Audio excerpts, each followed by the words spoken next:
Hey everyone, welcome to the Self-Publishing Podcast. Today is this episode has kind of been a long time coming, and to the point where we eventually just said, we should probably talk about that. We should probably record an episode about that because we did kind of a Beyonce thing and just kind of like quietly dropped it. But boot camp knew about it, but people on the podcast audience who didn't attend boot camp and people who were on the list and didn't attend boot camp didn't know about it. And we opened something and we closed it. And we're iterating it. And it's going to become a big part of our business called Stories to Go. We've mentioned it a few times. And we just thought, maybe we should tell people about that. So, because it was talking about that today. It was just such a tiny percentage of our audience that it was a trial balloon. I don't know. We'll get into it when we get to the topic. But I'm super excited about today's episode because this is a passion project. Like I love everything about this. I love how well it plays with the company. And I could talk about this for days. I have talked about this for days. But so now we get the really cool that it was a very successful endeavor, and people don't even know about it. Like you can't get it right now. Yeah. When this is airing, I think we'll check on that. We'll talk about that a little bit more in a minute when we get to the topic. But yeah, cool stuff. We're trying to change the paradigm and so forth. So who has something cool? Well, my something cool is actually directly related because of Stories to Go and because we're building out the fiction side of the business and the production. As of today, we have, as of this week, we have our new 6 writers in-house, 2 per imprint that we're running with. And as of this morning, we actually have all of our individual pen names.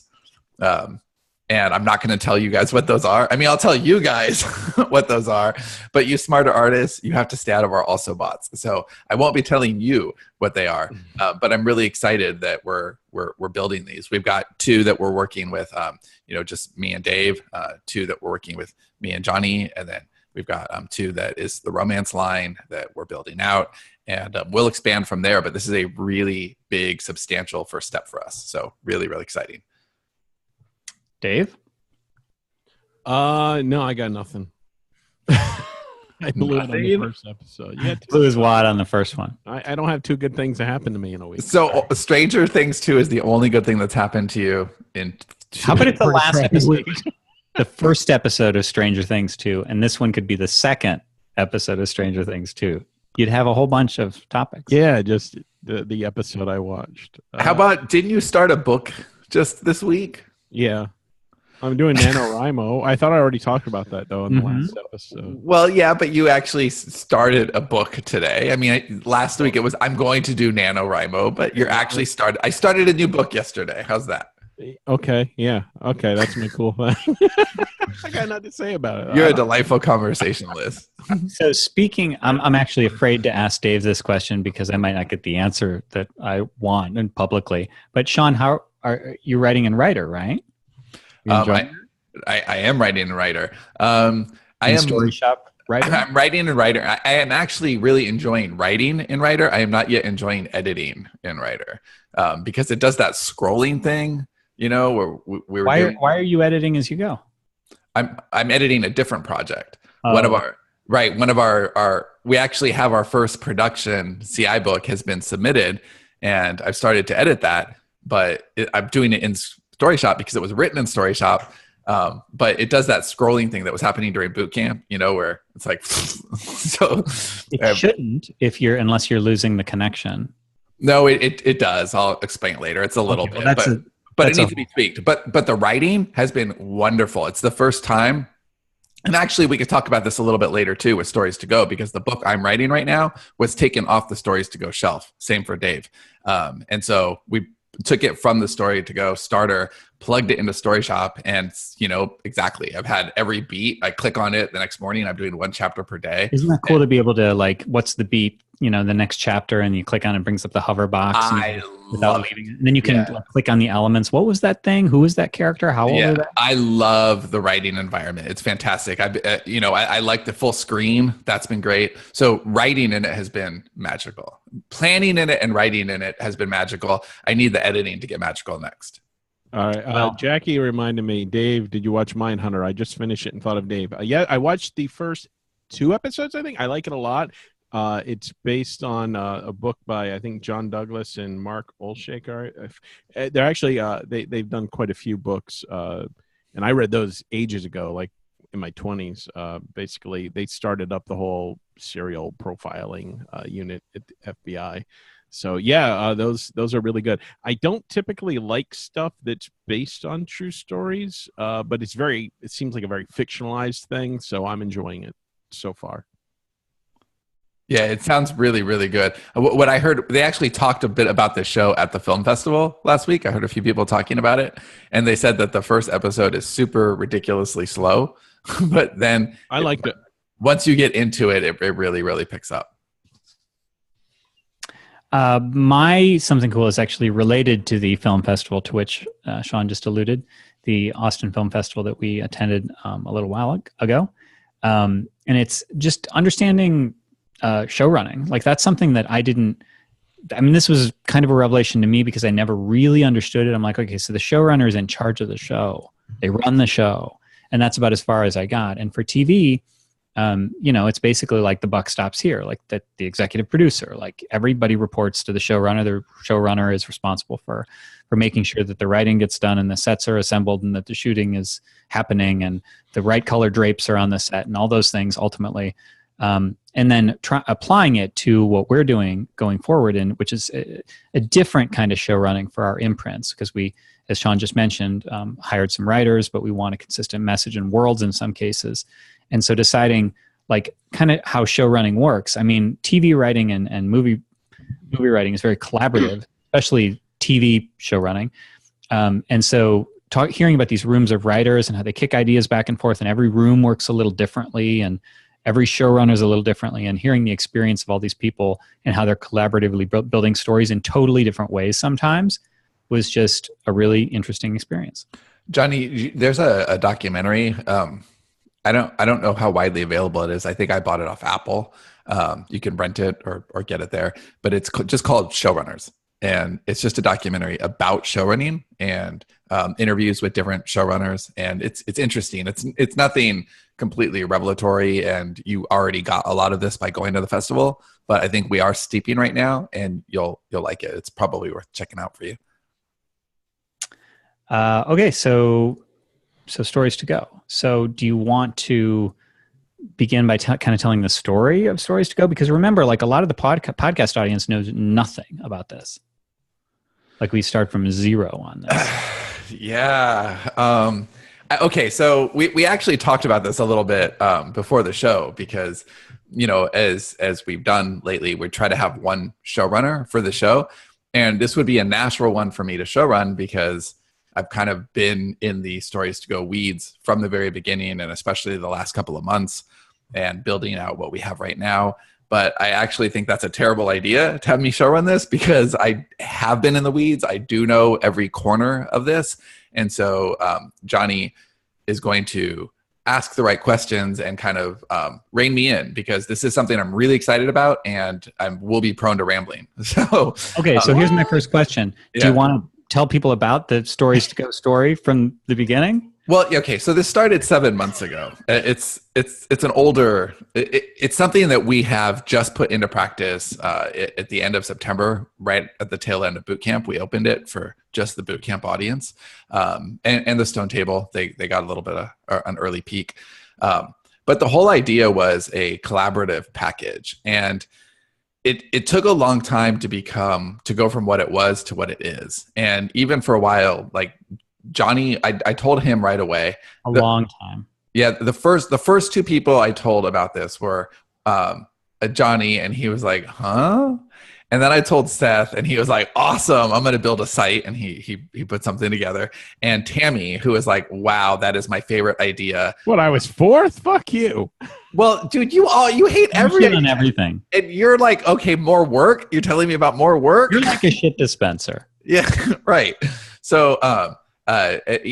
Tammy referred to it as her favorite idea at Sterling and Stone and the entire time she's worked here. And it was just that kind of made sense. So Seth saw it as a logistics thing, as, oh, okay, I get what you're doing.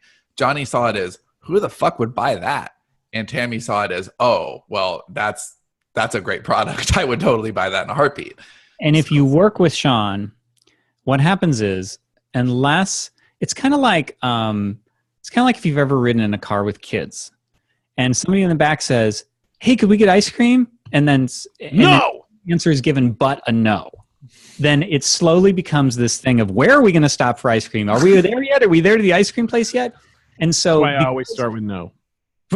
Because I didn't understand it, because I'm kind of And like, that's why you're fourth to know. I'm kind of like, what the fuck are you talking about? Then it slowly evolved that I just kept hearing more and more about Stories to Go. Hey, I'm planning for Stories to Go. This thing's going on for Stories to Go. And I'm just giving it the stink eye the whole time. Like, what the fuck? I don't even understand it. Why are you doing this? But I'm okay. Go ahead and talk about Stories to Go. And then there was a moment where it hit me that it was like, it's shocking to realize that it took this long, but I think it took coaching Sean through the right way to articulate it to me. Like, he wasn't using the words that clanged. No, I wasn't at all. And that was my fault. Like, because, and part of the problem, I realize this working with me is difficult sometimes, because I will have something, Dave, fuck you with your smirking. I'll have something very clear in my head, which makes perfect sense to me. Like, I can completely see it. And it's so clear, I don't even understand why I have to explain it, because clearly the person I'm talking to can read my mind and understand it. They got a great idea. It's blue. But isn't it great? What is it? Why do I have to tell you that? Yeah, there is a little bit of that. So this was just like such a clear idea. I didn't understand why I had to keep explaining it. And I did. I explained it to Johnny maybe 93 times. Like, what are you, Dave? And I never got it. I was trying to be the supportive spouse and be like, okay, I believe in you. I believe in you.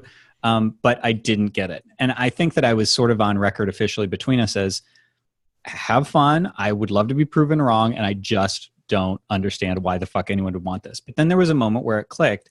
And I realized that what Sean was talking about delivering to clients was what I get, right? Like, I want to write the draft of a book. And I used to be a pure pantser when I joined the show. And then once we started working together, I became one of those hybrid people who's like a plotter / pantser. And I like to work from an outline and a developed character world sort of profile. But then I like to write the draft from A to Z.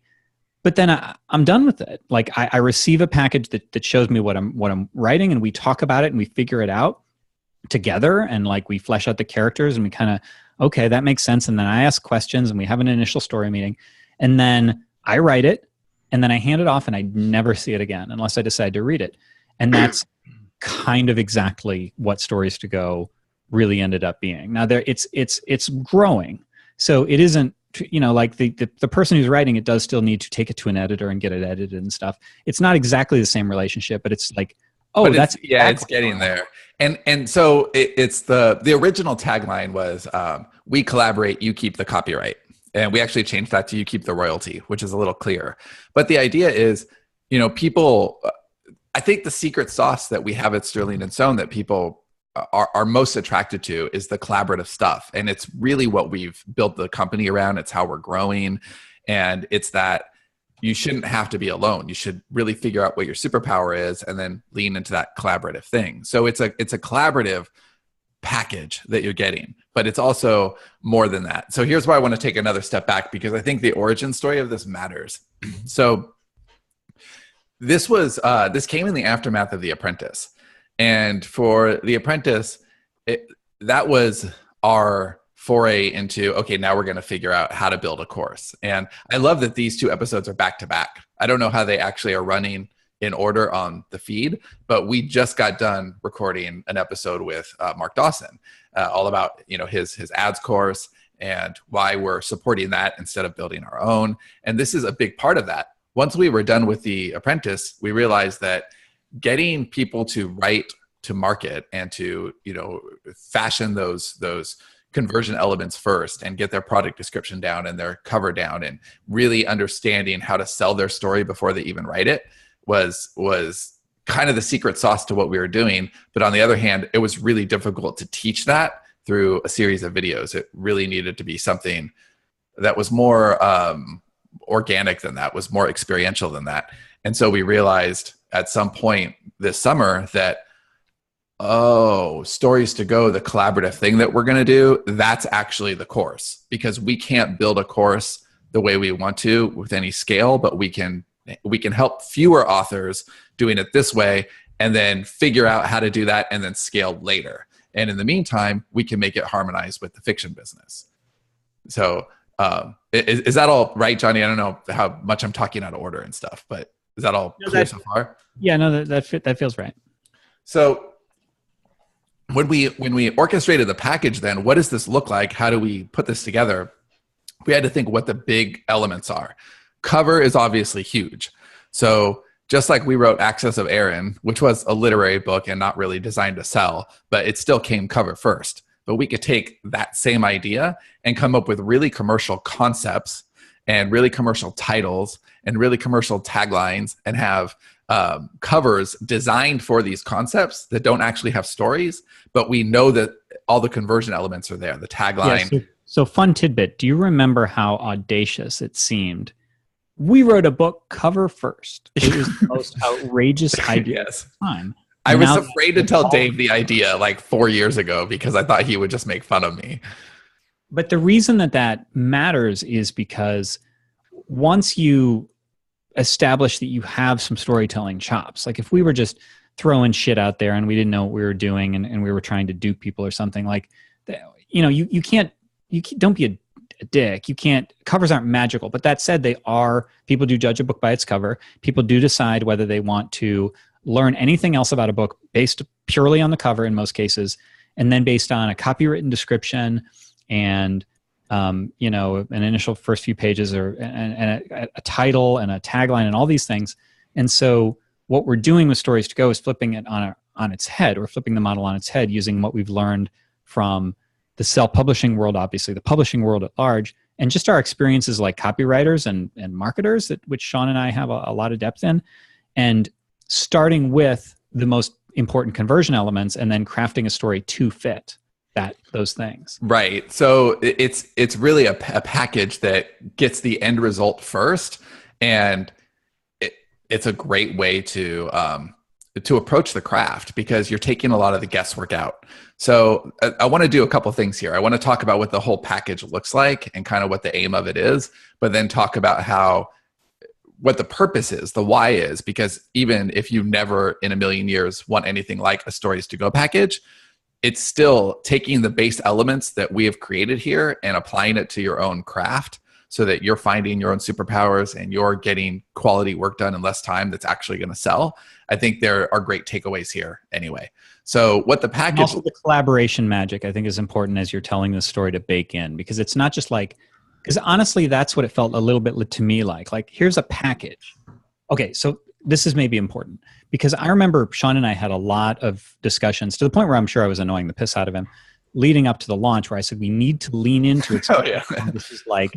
It's like a done with you. It is kind of like a course, because what Sean was saying, I don't know if you said it just now, but I know we said in the last episode about how we don't really want to do courses. We're too experiential. So this was not a substitute for a course because they're not truly apples to apples, but it's closer to that than like something you pull off the rack. Like it is instructional. It is collaborative. Well, right, because you want to learn. And ideally, somebody who really got this, the model is strong enough that they could just, okay, well, I'm done with that. I'm going to get another one. And, you know, when we were talking to people at NINC about this, and it was brand new. Like, in fact, the gallery was still open. We had it open for a small part of our audience for 1 week.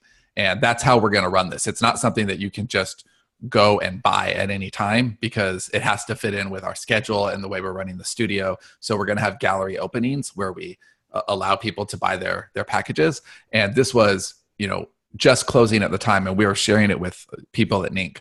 And we heard several people say versions of, yeah, I could see this is just the way people are going to write someday. And not everybody, obviously. People who would know. We're trying not to drop names because we didn't ask these people, but it's not just like somebody we ran into. Stephen King. Yeah, it's people who understand the value of conversion elements and how that really matters in the story that you're telling.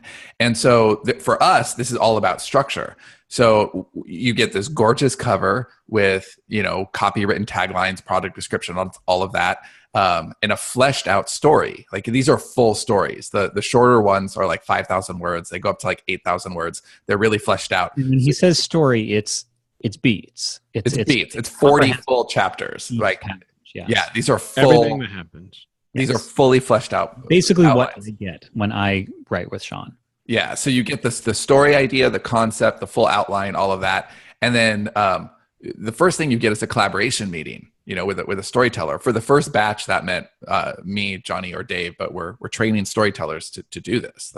The same people who are creating these stories with us. So you come in, you get a full collaboration meeting to understand, because these are all story starters. That's what we call them. They're story starters. So those 40 chapters are a little more generic. I mean, they have voice and they have character, and you get character sketches, and here's what happens in these 40 chapters. But every author is different, and they're going to interpret that story differently. So you want to have. I think a good value here is seeing the mechanics of how story works. Like intuitively, I understand, but I've never really broken it down and stuff. And when I saw like one of the ones that you did, like things clicked into place in my head in a way they hadn't before, where I've struggled with some of the mechanics of, what should happen, like when and stuff like that. Like, do you mind if I tell you that story, or tell the story, Dave? Go ahead. Yeah. Okay. So we did these in okay. You know what? Actually, let me just finish what the package looks like, and then I'll circle back around. So after you get that collaborative meeting, the next thing is an interview with your characters. So we get on the phone with you and take your main characters and interview you about the characters, because that's how having somebody ask you that DNA is a lot different than just filling in the blanks yourself. Your brain works faster and harder, more efficiently. So when you're off. If I could just pause you for a second, just to draw a finer point. The idea is, again, remember, these are collaborative packages. So the idea of, a lot of people have contacted us and in one way, shape, or form, how can I find a collaborative partner? Well, this is kind of part of our answer. For one project, you want a collaborative partner, that's what this answers. Yeah, and it's collaborative partners. You're really borrowing our studio, our team. So the character designer is giving you character interviews, but then when that's all done, you get transcripts and recordings of the interviews so that you can pour over it. And after you take all the stuff from your first collaborative meeting and all the stuff from your character interviews, then you can flesh out that outline, because it's going to be substantially different than the outline, the starter that you were given, because now you're putting your personality as an author into it. So once you get all that done, it comes back to us. We give it a story jacket, a really thorough, critique on the outline. Here's what you're missing. Here's what's better. Here's what, here's the things to avoid. Here's the tropes you need to make sure you get. All that stuff that helps it become a written to market, commercially viable book. And then you're on your own. You write the book. When you submit it back to us, we have, you can hit with our marketing department. We'll give you an individualized marketing plan. That's not, here's the general marketing stuff, but here's a marketing plan based on the book that you wrote, the genre that you're in, the assets that you have as far as list, stuff like that. You also have a package of collaboration help along the way, so you can get a few meetings, like Act 1, Act 2, Act 3, that kind of thing. So it's a really powerful package, and we put it together with, what would be the shortcut? Because for me, I only want to build things that I would buy. And so this is exactly what I would buy. And we had a couple of copywriters come in and get early gallery offerings. And I love seeing copywriters buy this, because it's the perfect thing for them. They understand the end, they understand the conversion elements, and they're used to writing, to deadlines and to drafts. So that's great. When we were doing these, it was for 7 months, we had this as something in the company that we were kind of dabbling with and would eventually maybe be something someday. But then all of a sudden we realized we had this boot camp booked, and we didn't have anything on the end of boot camp. We were just doing boot camp, and then realized, you know what, we have stories to go. And if we all work our faces off over the next 3 weeks, we could stock our first gallery. And so Johnny was now totally hip to the idea because he got it. He's like, oh yeah, that's perfect. Let's run with that. Dave was like, whatever. But we all pretty much decided, everyone in the company, and I don't want to go down this rabbit hole at all, but I will just say that this was one of the most magical couple of weeks that the company has ever had. We all worked our faces off. We were all hands on deck. We could not have worked harder as a fluid team, and everybody came through. Everybody worked so hard with a smile on their face, regardless of how harried they were. And it was just really magical to see all of this come together. Well, Dave was responsible for writing a chunk of these story starters, and he was hating them because A, he doesn't like to give his ideas away. No. B, he really, really doesn't. So and I'm really pissed that one of the ones we sold was the one I wanted to write. I know. And he wrote these, and he just like, I don't want to give these away. And I said, dude, if you don't want to give them away, then that's good. That means we're doing our job. We're writing good stories. And so I said, can't we give our children away? That would be easier for him. And these were really, like to me, I thought Dave would have a lot of fun with this because it's the stuff he likes best. It's the idea generation. It's that first lap of the relay, right? That's when it's raw and fun. I like doing it for us. Anytime you say, I thought Dave would have a lot of fun with this, you should second guess that. No, clearly. Because he's like, fucking hate this. Unless it's a bag of misery. And I got him started before I had to go on a trip. And I wanted him to start before I was on the trip. And that didn't happen because he was like frustrated and confused. And then a hurricane came in and just like left me without power or internet. Left him without power. And so I get this really sad message. It's like a minute long and I'm traveling and it's like, I don't know how to get anything to you. I'm in my car. There's no electricity. I'm the saddest beast. I'm going to run out of gas. There's people rioting in the street. Yeah, it was like what happens from the last. It's like the last broadcast from the only human outpost left in a zombie apocalypse. They're at the gates now. It was. They're coming. This may be my last transmission. Right. It was just awful. And then so we got back, and the first one was just. It was a little more painful, but I could tell that we were starting to crack the code. Like he got it at the end. But then the next story meeting that we had for the second story starter that we did was one of the most magical meetings I've ever had with Dave. He was very vulnerable, and I could tell that I really got some jazz hands there. I know I'm sad for everybody who's audio only right now because they missed the best Dave, whatever. So Dave was he really wanted to perform here. He knew that Johnny and I were writing these as fast as we could and really pouring ourselves into them. And I think he wanted to keep up. He wanted to do his job. He didn't want to be the weakest link. He did not want to be the weakest link. He wanted to be free with his ideas, but they weren't coming. And he said in like as vulnerable as Dave gets, he said, I just don't know story structure. And I said, what? Surprise! Are you I've been faking it all this time. You don't know story structure? And he's like, well, I'm like, of course you know story structure. You're really instinctive with it. You know story structure as well as anybody I know. Your stories have a very natural rhythm to them. You know what's supposed to happen. And so Dave says, well, yeah, but that's only because I keep throwing shit out till it feels right. Okay. Wait. We're really, really close to something here. Slow down. So after some talking and hashing out, we realized that the reason it takes Dave so long is because he knows story structure, but he's not doing it ahead of time. And he's throwing a bunch of stuff out until he finally arrives at something that feels right to him because he instinctively knows what's right, but he doesn't know the rules for how that's right ahead of time. So it's a little like Dave saying he knows how to plug in a toaster, and then you realize he's doing it with a blindfold on, just poking the walls for you. Or like building a swing set. Like I can figure out how things go together. I don't want to read that damn manual. Right, and he avoided reading the manual now for 6 years. Like, come on, dude. Do you realize how much faster you would go if you just did this? And so he did it. And it was amazing. And every day we would have story meetings and like figure out new covers and where those stories could go. And it was just a magical period of time that not magical for Dave because every day we'd get off the phone and he'd have to work for 12 hours to build a story starter. Kate's like, whoa, what? How does Dave not know story structure? Well, exactly. It's a ludicrous thing to say, but But I think it's also instructive, and it really did fix Dave. I felt like, okay, we could do Sean this. Said, after the first meeting, Sean said, I've either fixed Dave or broken him entirely. Yeah, because it could have really gone either way. But here's a point where I talk about how much I just love this model so much. It's just the best. There's no spoilage here. We only are producing story starters that we would publish.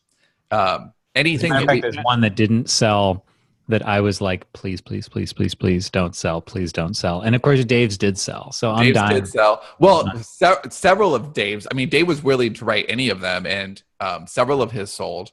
And the one that I'm writing a book right now. I'm on day 5 of my novel, and I pulled it right off the shelf. It was a story starter that Dave and I mapped out, and he's writing one right now that was also pulled off the shelf. One of our CI writers got a project that was pulled off the shelf. We already have a finished draft that was the first story starter ever produced that was pulled off the shelf. So every time we open a gallery, like, we'll see what sells, and then we'll see what maybe we want to pull back into the company. And that is magical. That means that our story studio is always working. And so now we can bring people in, and they're either servicing our storytelling customers or building stuff for inventory or in-house. And so every piece of the company is now playing together, and we're able to accomplish the same impact that we wanted with the course without building a course and working with writers one-on-one. Do you want to answer Terry's question here? Is the Nano Challenge package similar to Stories to Go? Yeah, it's really similar, actually. That's one of the things that we did.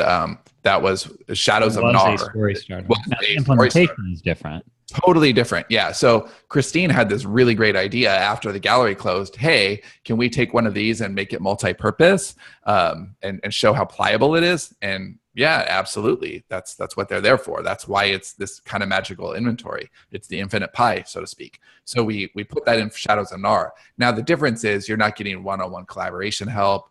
You're not getting the cover, the copywritten description, the marketing plan, none of that. But yeah, it's the same thing. Kate says, you fixed Dave. Does that mean we don't get worst show ever? Quick, reset his factory settings immediately. Oh no, he's still broken in all the right ways. Yeah, don't worry about that. So one other point on Shadows of Nar and the Nano thing too is when somebody buys a Stories to Go story starter or a package, that's their story. Like, it's taken off market, nobody else gets it. Shadows of Nar, we scaled that. We took one package and let everybody have access to that. Like an open world sort of thing. Yeah, hundreds of people are writing it. And it's interesting to see what's happened with these because, as Sean mentioned, for the first round, we are the story coaches.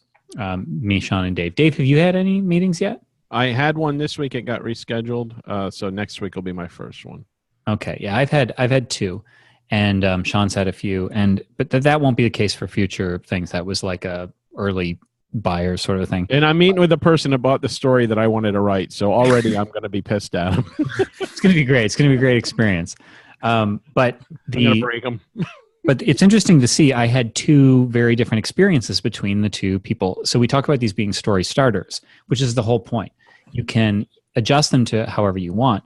One person took the outline, and she's very analytical, and she's very like, we're all story focused, but like in a an accountant's sort of way, almost. Like she's much more I know story grid focused sort of thing. And so she changed it a lot and sent me the outline ahead of time in advance of our story meeting. And I looked at it, I read the whole thing through, and I said, you know what? Let me give you the story jacket first. Like, let me just go ahead and do a developmental edit on this, and then we'll discuss it afterward.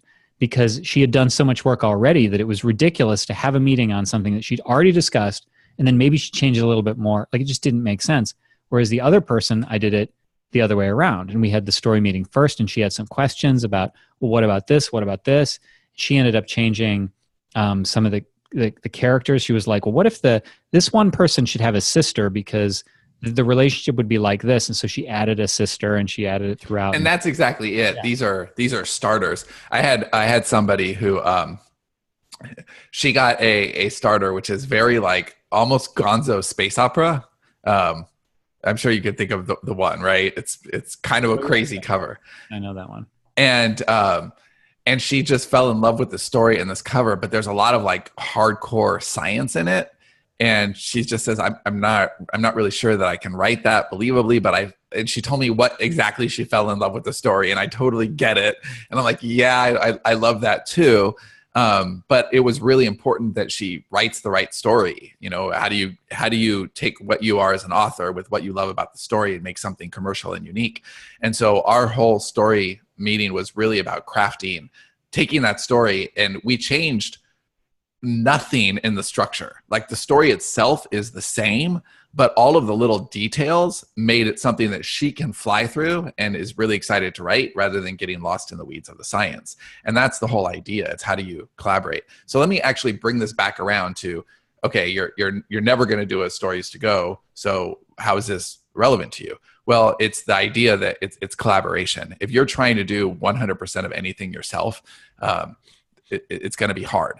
If Dave had to come up with the concept, outline it, write it, get a cover, get an edit, deal with the dashboard, run AMS ads, and then figure out what's the next project, I don't know how many books he'd have. 5 years. yeah, for one project.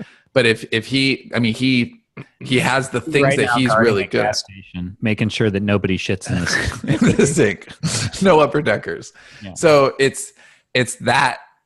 Find your collaborators. Whatever, maybe you're the marketing person for somebody else and you can trade, maybe you're the cover person, but whatever it is, you need to find the collaborators so that you can find just the thing that you're really, really, really good at and trade with the person that is really good at the thing that helps you. So maybe that's idea generation. Maybe it's editing. Whatever it is, there are all these components. And this is the future of our industry, ladies and gentlemen. It is collaboration. We should steal all we can from the world of film. These people are making incredible art, television and film. Is it all television good? No. Are all movies good? No, not at all. But there's some extraordinary art being created in really collaborative ways.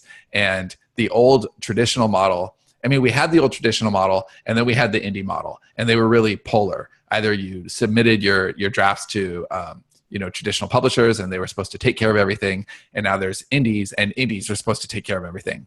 But a truly lucrative career is going to be somewhere in the middle, where you're finding the things that you're best at and leveraging those. Beth asks in chat, do you have final say on final product? This is not our product at all. It's your book. You can do whatever you want. I didn't get that. Who's publishing it? Who's publishing? Are they publishing a book, or are we publishing a book? No, they're publishing the book and keeping all the royalties. That wasn't clear earlier. Okay, all right. Yeah, we have nothing to do with it. That's the whole point. They're buying our collaboration, but they're keeping the royalty. So there's a different version of this product where they could come in and, I'm not saying this exists. Meaning it's not a... Okay, well, go ahead. I don't know what you're going to say. Right, but they could come in and write, and we would just, okay, well, we're collaborating with you. We're sharing our IP with you and our time and experience. Now we're going to get a royalty on that forever. But that seems really awkward to me, and a lot of bookkeeping and a lot of I don't want that. But what I do want is, okay, we can scale through impact here. We can help authors, and I love some of the. I don't want to assign specific things that our storytellers so far have said without their permission, so I won't assign names, but one of them, I love how she referred to it as a master's degree. Essentially, she's getting this in storytelling and she's taking it very seriously, as this is how she's building the first blocks of her career. And I think if you think about it in a really strategic way, you're skipping all the mistakes. Those first few years are hard. That's when you make all the mistakes by getting the wrong cover, by getting figuring out story structure and all of that. So is it for every author? Absolutely not. But for the right author who understands that it's a faster roadmap, it's great. And I think given what we do and the way that we approach things, we will find a way to scale down right now. Right now, this is a premium high touch product. Now, I wanted to say, this is something when I worked at a gas station forever. I worked midnight shift and I was writing all the time, and I didn't have the confidence to finish anything, and I got lost all the time, and part of that was probably because I didn't fucking understand story structure. But having something like this is like having a roadmap, and there's like having that like the one I'm doing the story I'm doing right now is one that we did together for Nano, the one I'm doing. So right now, like, I'm writing this book in a month, but I already know the story, so I'll probably change it. I always change it, but the thing is, like, I don't feel lost because I already know what's going to happen. Mm-hmm. And like, I'm free to change things, but if I wander off the path, there is a map there that I can go back and follow, and it'll be so much easier. And to me, it takes away one of those worries where I write myself into oblivion and I don't know how to get back. This solves that for me. Like, this is something I would see value in, even though I like coming up with my own ideas. I think this is something where you can add to it. Well, you've already seen the value. You were able to pull one off the shelf. Same with me. I've changed quite a few things in the book so far, but I wake up every morning like super confident, and that's it too. I couldn't really afford write a book to my November schedule, which is already really full. So it was just a matter of, okay, well, I'm going to get up an hour earlier every day, which, that's reasonable. I could get up an hour earlier every day for 30 days. But this would not have been possible if the story starter itself wasn't so neat. And I'm just able to, okay, well, I'm going to get up. First thing I do is I grab my laptop and I just start. I open Story Shop. There's my beat for that day. I write, I stop, I do it again tomorrow. So Beth asks, if you're collaborating, do you have your names on the books too? Or is that a decision? Or do you not want it? Or do you don't want it all? It's your book. We're not, I mean, if you want to like mention us in a dedication. We are invisible collaborators. That's up to you. If the story I did like super takes off of this person, turns into like a multi-million-dollar franchise, I'm going to be very pissed. I want you have no recourse. Now, are you going to? No, I actually want to explore this for a second. Would you be really pissed? I would be happy for him, but I would be pissed at like that it took off to such a level, and like, because I wanted to write it. Right, but wouldn't you be happy that you were the original inspiration for that and have the knowledge? Yes, but you're never going to have the time to write everything anyway. Song starts playing in my head. Okay, Good it's not for like that person. Psst, I was behind that. It's not like it's okay. So that particular book, interpreted by that person, blew up because of their interpretation. Sure, the idea would be good, but their interpretation had a lot to do with that. And also, you only have so much time. I know which idea you're talking about, and it would be years before you even got to that idea. So you guys remember when you were going to start a podcast? Right. So what is the actual, like, I'm really fascinated by this because to me, I love sharing. I'm the opposite. I love sharing the ideas and getting them out there, and that's fun. And if something that I designed originally blew up, I would be really happy about that. I feel like I have like incredibly bad luck. So I think that that's one of those things like I told you the story before. I used to play the lottery like when I was 18. Dave has so many sad stories in his life. I played the lottery. I played the same numbers every week for more than maybe 2 years. I don't remember what it was. One week I was a friend wanted to talk on the phone, a girl that I know, she's having some issues, whatever. So I was talking to her. I was being a good friend, and I realized, oh shit, I didn't go get my lottery ticket. So I was like, oh, fuck it. It's not going to come in. Fucking came in. How much would you have won? How much would you have won? Oh, millions. I don't know. I don't remember how much it was. Millions, though. It was like 12, 15, 20 million. I don't know. Yeah, but then you wouldn't be here. Yeah, I wouldn't. I'd probably be dead from a drug overdose or something. Or a cookie overdose. Yeah. All of us know that was Dave. With enough millions, Dave could get his doctor to prescribe the right opiates, right, Dave? Yeah, so what's interesting about collaboration in these, though, is I don't think people realize what they don't know. And it's having a sounding board is really, really effective and really helpful. There've been a few moments in some of these collaborative meetings that I've had where something just kind of comes up that people wouldn't necessarily have noticed. There was one where I realized that somebody had kind of a fatal misunderstanding about the romance market. And I don't want to say more than that, but I don't know if you guys It saw was me, and I said everybody should die at the end, right? right. But I mean, it was something a little on par with that. And it wouldn't have come up if she'd have been writing on her own. Like, that wasn't the sort of thing that wouldn't come up if you didn't have somebody to bounce things off of. And I've also seen people using these in different ways, because so the two people that I've had meetings with, one of them is an experienced author who's done a bunch of stuff, but wanted to, work within more structure and really, because it fit her writing personality, which was, like I said, rigid and kind of grid based, basically.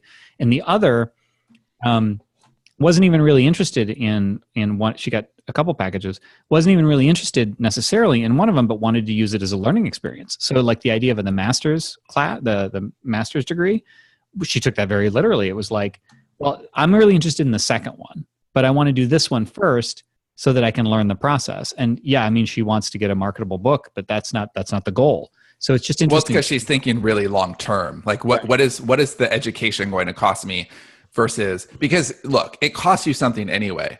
People who think it's not going to cost them anything because they can get all the information for free or, bootstrap for a year or whatever. Well, you spent a year. Like, a year is a lot more than, whatever you may spend otherwise, or not necessarily. But the thing is, you have to measure that. What is your time worth? And a year is a really long time. 2 years is a really long time. Even 6 months is a really long time. Apprenticeship. I mean, we talked about this as kind of Apprentice 2.0 in a weird way.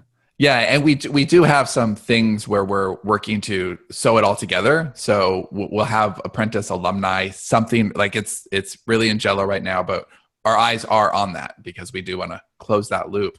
But this was the perfect evolution of that thing that we did and the thing that we wanted to do, which was build some kind of experiential way to learn how to write to market and publish. But this felt right. This is right. And it harmonizes with the company. It's not a distraction where all of a sudden we're off building this thing. It's using our story studio, building our story studio, and sharing our story studio. Jen did raise her hand in Slack and wants us to make sure that it's clear that storytellers can change anything they want in the story. And that's absolutely true. And to Johnny's point, every storyteller I've worked with so far is approaching this product differently based on their needs and their expectations and how it fits into their. One of the people that I worked with she almost changed the genre. Like, she really, really augmented some stuff that wasn't there and downplayed some other things and added characters and changed motivations like significantly. The other person did much less of that. But the one person I thought this was really smart is she had an existing catalog, and so she changed some aspects of the story so that they harmonized with her larger world. Oh, I love that. You didn't tell me that. I think I know which one you're talking about, and I love that. I think that's really, really smart. She had an existing environment that she changed the environment in the story to refer to her world already. And that's the point. Like, you have to bring who you are as an author into the conversation, because otherwise you're wasting your money. Like, you want to get an ROI on this too, which is why, like, we're picking, even like, we have one row. The way the gallery works is it's genre based. We even have one row of literary books, but even the literary books are gorgeous covers, and it's not as sharp a buy as, say, an urban fantasy series, right? Clearly, you're going to get an ROI on that faster, but we also want to, we just want to attract storytellers. There's a lot you can learn from taking your time with a literary book, and there are some authors who are going to want to learn that way. Yeah, even if I could see people getting in on one of these packages, even if they, like, the intention is to create a commercially viable book. That's kind of the design, but I could see people doing it with that not being the primary intention, and just like, I want to write this story. It's kind of like, people who, this analogy sucks, but I think it's basically right. I'm so excited for it. Well, it's kind of like people who want to paint, and but they don't really know how to paint, so they paint by numbers. You know what I mean? Something like that. Like, it's a frame to work within, and I'm going to learn how to write a book, and I'm going to learn how to collaborate with other people. And maybe the idea is to generate a project at the end, not necessarily money at the end, just depending on the person. That would be the case for literary. Do you want to talk about, because we're winding down here, do you want to talk about the next gallery when it opens? the URL, by the way, guys, is stories2go. That's T-O, stories2go.io, not .com. So if you go to stories2go.io, the gallery, you'll never just see the gallery. You have to, the price of admission is an email address, basically. And if the gallery isn't open, which it isn't most of the time, you'll join a list, and then we'll notify you when it opens again. But do you want to go through dates and what'll be in Gallery 2 and all that stuff? Yes, I do. Well, I'm not going to go into what's in Gallery 2. The idea of each gallery is that each gallery will be better than the gallery before it and do something interesting that we've not done before. So the first gallery was just kind of a trial balloon. We wanted to see. There were 40 of them. Yeah, we wanted to see what it would be like and if this idea was viable. And not only did our audience respond extremely well to it, all of the people we vetted it by, and it's just clearly this is where we're going. Like, it's a strong idea that has, I don't know, Sometimes it takes people a little while to get it, but once they get it, it's like, oh. Yeah, it can only grow because it helps us with the fiction side, and I'm kind of in love with how much impact it's having for the authors who have already come on board. And that's just the kind of stuff that drives our company. Like, we get to see author success, and it feeds what we're doing creatively. And I also am really loving working with the outliners. That's my job right now, working with the outliners and coming up with new stories and watching the outliners grow from story to story, and getting them all leaning into their superpowers has been a lot of fun. So our next gallery opening right now, it's in shelves, and I don't know how many shelves we're going to have, how many genres we're going to have, but we're working hard to make a gorgeous, gorgeous gallery and fill the shelves. I think a few of them won't be finished, and we'll just have like coming soon banners on there. But the way it will work once you go into the gallery is if you pick if you pick a cover that you like, you can reserve it. You'll have 24 hours to decide on that, and no one else can buy it during that time. You have to put a deposit down for that. Right? You do have to put a deposit down. Our gallery will open on December 14th is the next opening. And then we're undecided when it will open again after that. It'll be a few months though, because we'll have to pull it back and restock the gallery, see what sold, see what didn't, and just prepare. Terry's question about stories that didn't sell. She said any of the stories that didn't sell in the first gallery, will they be available as a remainders list or something? I want to stop on remainders list. No, I mean, it won't. It's not like the bargain bin or anything. They go. Some of them will make their way into future galleries, but not necessarily all of them. We don't know. Like they may be shuffled. It's really merchandised. So right. I'm looking at this right now. For example, a couple of the ones that didn't sell in the first gallery were expanding into series. So now they go into a series shelf, or maybe I'll pull something down for 6 months and it'll go in a gallery 3 galleries later or something. The ones we pulled that we want to write. Yeah, right. And but there's no spoilage. There's no half-life on stories. So You said you didn't want to talk about really what was in the gallery, but are you interested or willing to talk about that there's a spectrum of offerings or anything like that? Yeah, there is a spectrum. Right now we're dabbling. I think if we do this for Gallery 2, it's going to be very limited because we have to scale, but we're going to probably have a full offering that has like line edit and even like career marketing, like what's next, consultations after you're all done. It's not mentoring. That's too big a word, but it's a little more than the basic package. We're definitely getting into more genres. Dragon porn. Really, yeah, dragon porn. We have a whole Abraham Lincoln fuck Lord of the Moon shelf that's just, we made a deal with the Abraham Lincoln guy, and he decided to share his world with us. This is absolutely not true. If the Abraham Lincoln guy is like listening to this right now and he's like, what the fuck? I never talked to those guys. Anybody is listening to this right now. So, I do think that regardless, even if the idea of stories to go is just really stupid to you or you don't get it, like the main takeaway right now that I really want everybody to have is that it's a good time to start thinking about partnership. It's a good time to start thinking about not going it completely alone, whether that means even if you're just going completely alone, maybe there's a good way to think differently about the way you're approaching it. Like maybe the next time you write a book, think cover first. Think about some of the things that we're trying to accomplish with Stories to Go and ask yourself why we're doing that. And, we're trying to give authors not a shortcut as in it's going to take them less work or less time, but smarter work and smarter time. And how are we doing that? We're doing it by making sure that we set authors up with the best possible chance of success that we can. Now, they still have to write a book, and it still has to be a good book, but if we're handling structure and we're handling tone and, we're handling, this is what this genre expects, and here's what a cover example and a product description example, all of that. It really is setting writers up with the right scaffolding. So if you're not interested in Stories to Go, that's fine, that's great. But look at what we're trying to construct here and pull apart the elements that you can use for yourself. Terry had a question. She said, will there be an opportunity for authors to be displayed on Sterling and Stone, similar to the way Jamie Davis is on there? We collaborate. We publish Jamie's stuff, so that's a bit of a different thing.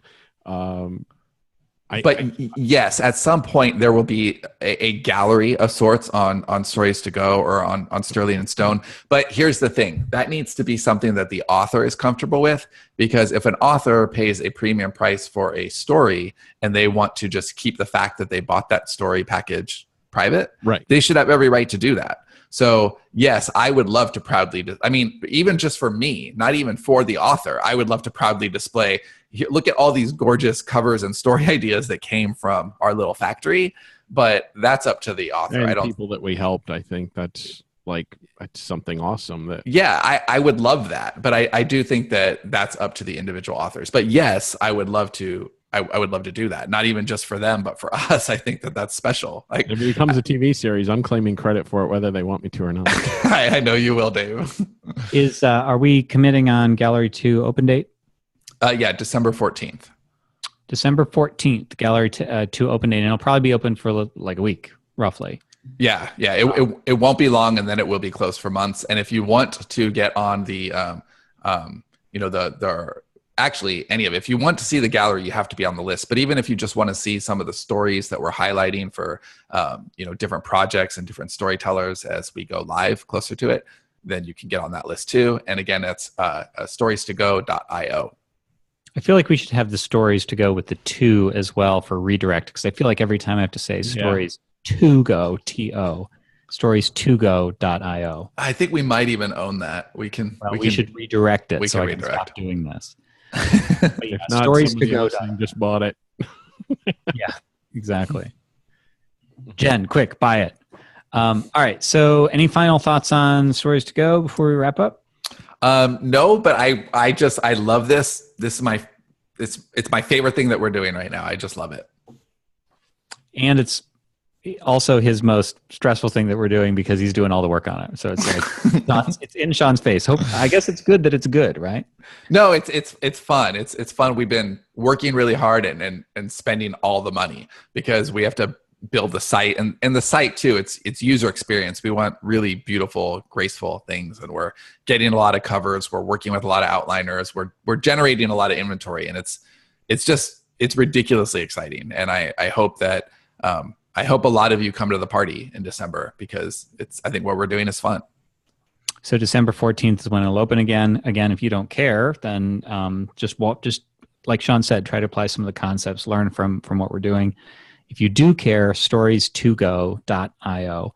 And with that, we'll see you next week, I guess, guys. Thanks for tuning in. Yeah, thanks as always for listening.